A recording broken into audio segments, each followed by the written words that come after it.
Okay, so day three of the bureaucracy unit, and this will be it for today. I'm just going to really talk about mostly the types of agencies on the bottom. But just think about this. So, if we said that bureaucracy's job is to make sure laws are being enforced, so if the U.S. government passes a law and the president signs it, it's called the Clean Air Act. That will basically say there needs to be clean air, and it will have some rules.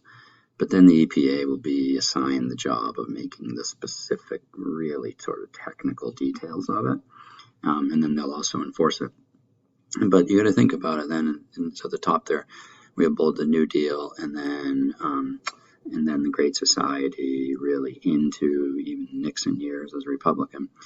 But so we had FDR, Franklin Roosevelt, and the New Deal. So you have tons of laws passed and programs, and so that's going to lead to increased government size.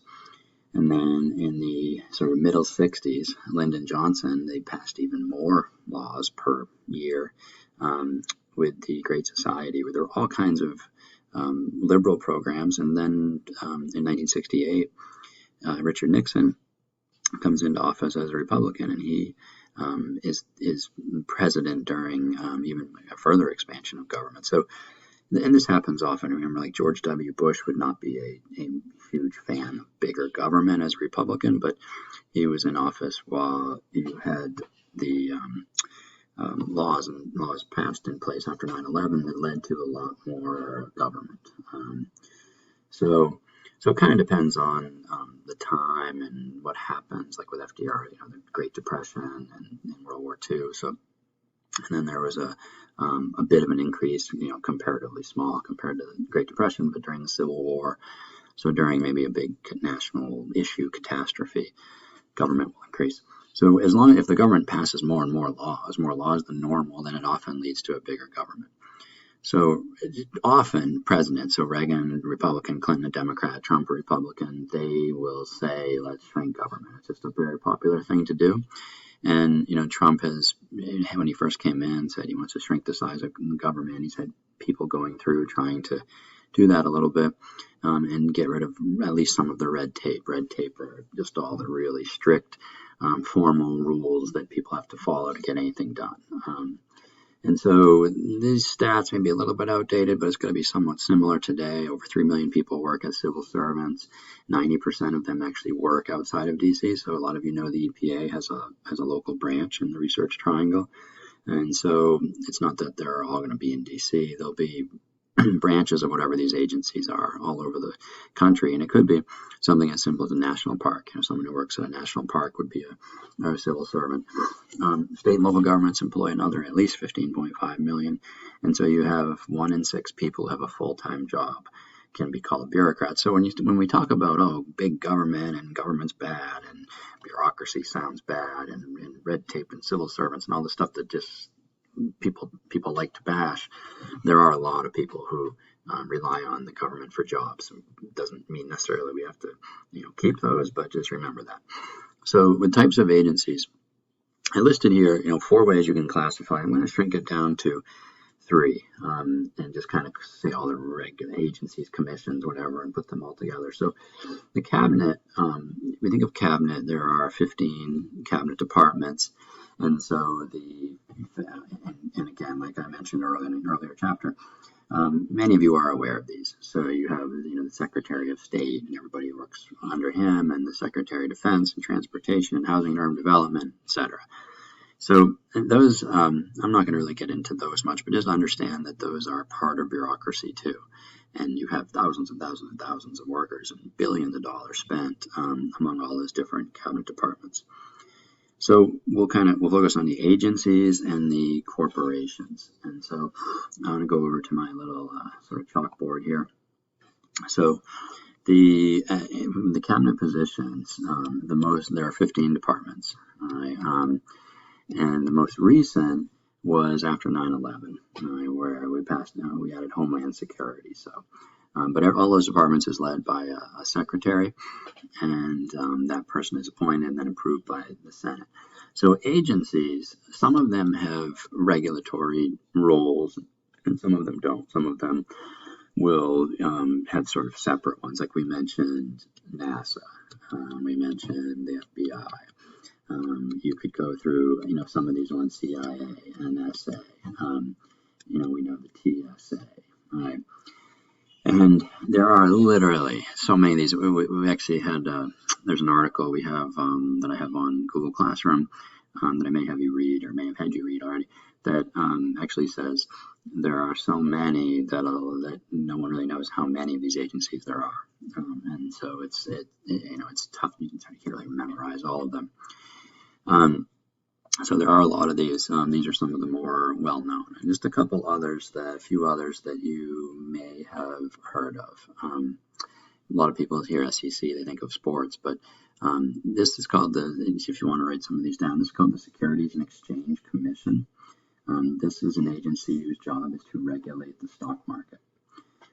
So they will regulate buying and selling of stocks and all of that. And they'll get people for insider trading.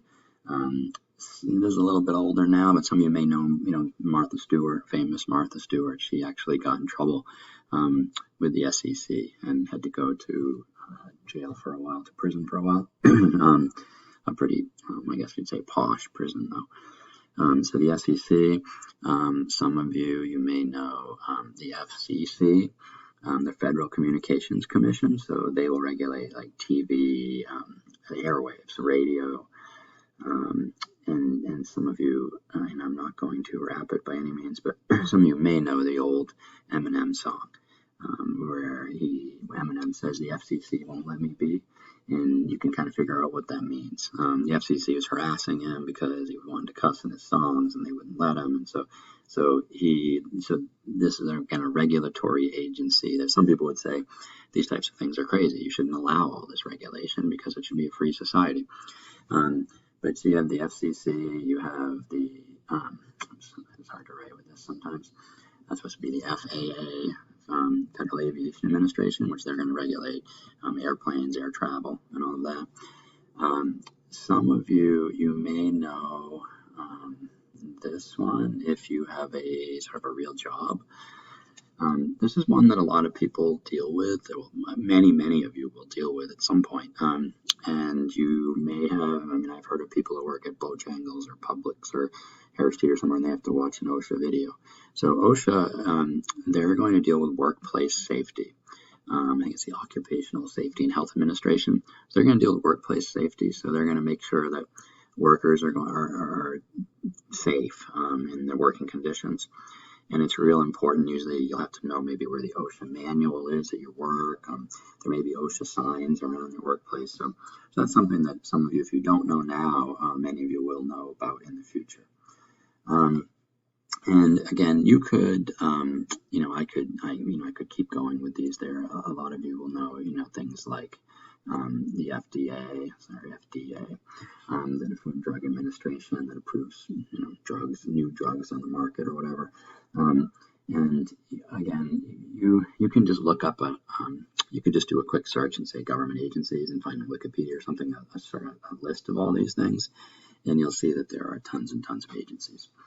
Now, public corporations, this is a little different than just like private business corporation type thing. They were talking public corporations that are government-owned businesses, essentially. And there are only a few of them, but some people feel that a lot of conservatives feel that these are all, if the others aren't unconstitutional, these definitely are, because they'd say, why is the government running businesses?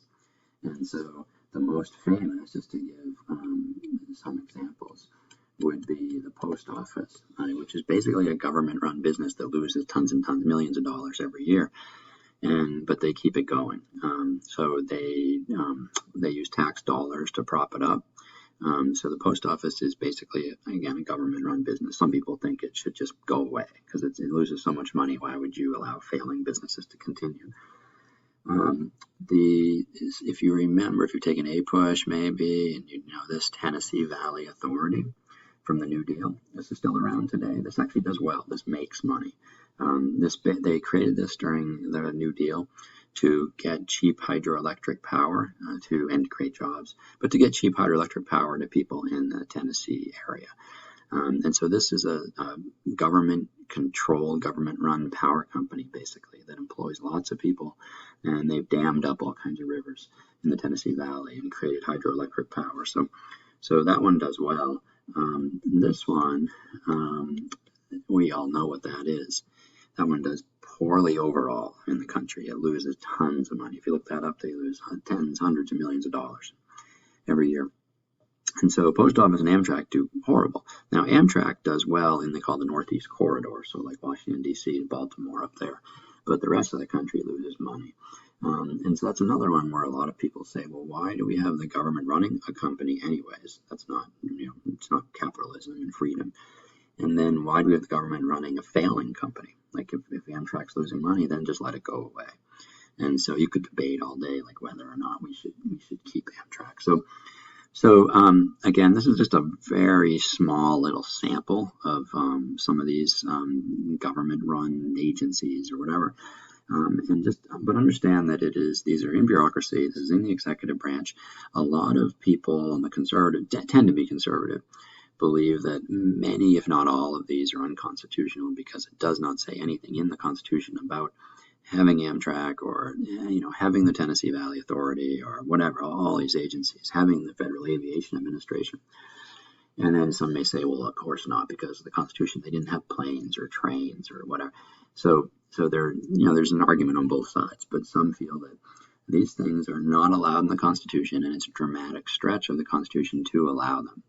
And on the other hand, people go, who cares if it's not in the Constitution exactly? We need these things to keep us safe and to regulate the economy. And again, so much of it is about, safety, safety of whether it's animals or kids or workers or consumers or whoever you want to look at it. So that is just a real short, go through of the bureaucracy. Hopefully it all makes sense to you, and I will stop this unit there. I appreciate it. Thank you.